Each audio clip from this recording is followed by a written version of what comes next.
रउआ सबके प्रणाम। अगर रउआ के फ्रिज में ग्रेटेड पनीर बा तो समझे कि आज रउआ का दिन बन गया है कि कम मेहनत में बढ़िया स्वाद लावे के जुगाड़ हम लेके आ गेली। तो बिना एगो पल गवावे देखल जाई ई छगो झटपट रेसिपी। चाल बा रउआ सबके लेके आल बाई ताकतवर पालक मलाईदार पनीर एक ऐसन शानदार भुर्जी जौना के खा के दिल खुश हो जाई और मन गदगद हो जाई। देखत बानी ना एकदम ताजा पालक और मलाईदार पनीर का मेल।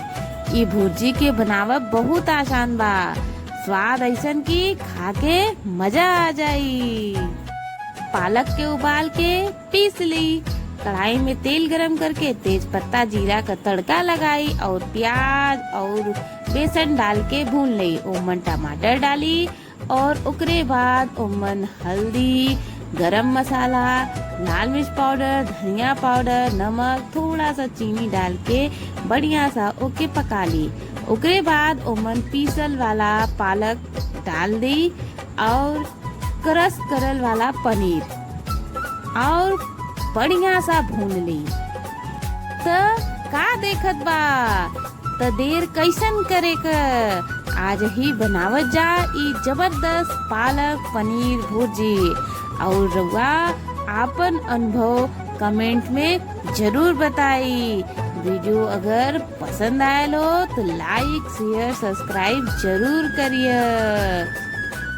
तो रउआ लोग खात रही, खियावत रही और मस्त रही। तो रउआ सब बहुत खेले हो बाकी आज हम रउआ के लेके चलत बानी स्वाद के ऐसन दुनिया में जहाँ इतिहास का पुरान परंपरा और आधुनिक स्वाद दोनों एक संगे मिलेला। काबली चना और पनीर का गजब का मेल का ई छोला। का रउआ जानत बानी ई काबली चना का कहानी बहुत पुराना बा। भारत की माटी में जब मध्य एशिया से व्यापारी लोग अइलन तो ए चना के साथे अपन संस्कृति के स्वाद भी लेके अइलन। आज जब यहाँ का देसी परंपरा में पनीर का मलाईदार ग्रेवी मिल जाला तो ई पकवान खाली खाना ना रह गयल बल्कि मेहमानदारी का एगो शान बन गयल।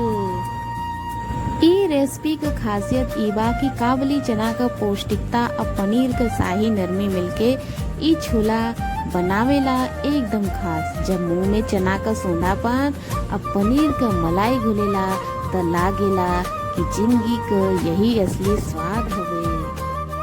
तो रउआ लोग का देखत बानी पुरान परंपरा और नया स्वाद का संगम वाला काबली चना का छोला।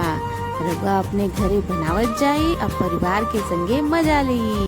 रउआ सबके प्रणाम। अरे भाई ब्याह शादी होए या घर में मेहमान आवे, भोजपुरिया लोगन के थाली तब ले पूरा ना होला जब ले ओमे बैगन का शानदार डिश शामिल न होए। भोजपुरी के माटी में बैगन का इतिहास बहुत पुराना बा। इस सिर्फ एगो सब्जी नहीं, हमनी के संस्कृति और पुरखा का परंपरा का एगो बड़ा निशानी हो। जब खेत में पालक और बैगन लहराला तब बूझ ली कि घर में कुछ खास बने के तैयारी बा। वही पुरनका परंपरा के नया शाही अंदाज में लेके आल बाई शाही पालक बैगन का सब्जी। पालक बैगन का सोंधापन, मलाई, शाही ग्रेवी और गांव का ठेठ मसाला का मेल जब ये मुंह में जाई तो पुरखन के जमाना का याद ताजा हो जाई।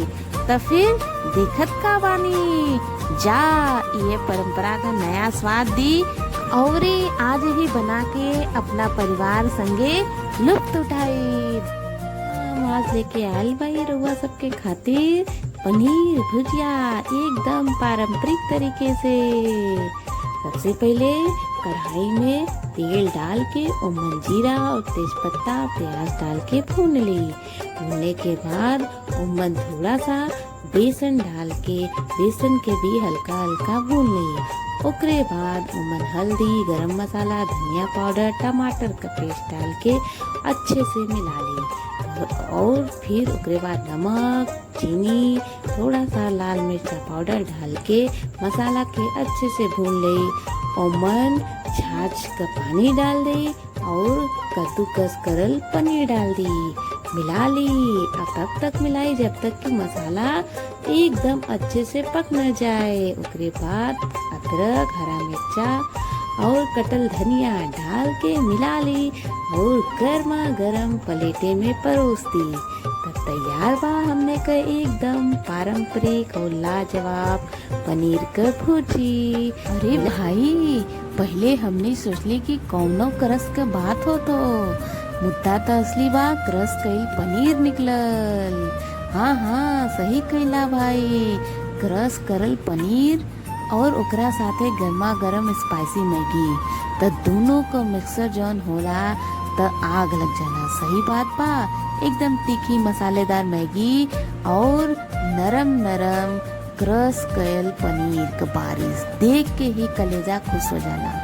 तो फिर देर काहे करत हुआ, गैस जलावा, मैगी बनावा और पनीर के बढ़िया सा क्रश करके मिलावा। आ चम्मच उठा के टूट पड़ा स्पाइसी मैगी, क्रश कयल पनीर, द अल्टीमेट टेस्ट बा, एकदम बढ़िया टेस्टी स्पाइसी मैगी।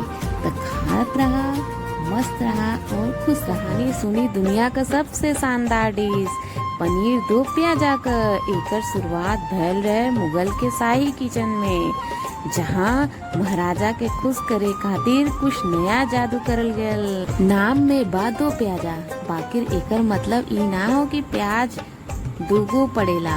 परंपरा ई कहेला कि एहे में प्याज के इस्तेमाल दो तरीका से होला, एक तो ग्रेवी के गाढ़ा करे खातिर महीन काट के और दूसरा ऊपर से बड़ा बड़ा टुकड़ा के सजावट और सौंधापन खातिर। धीमी आंच पे पकले के बाद जौन मसाला वसाला का खुशबू उठेला कि मुंह में पानी आ जाला।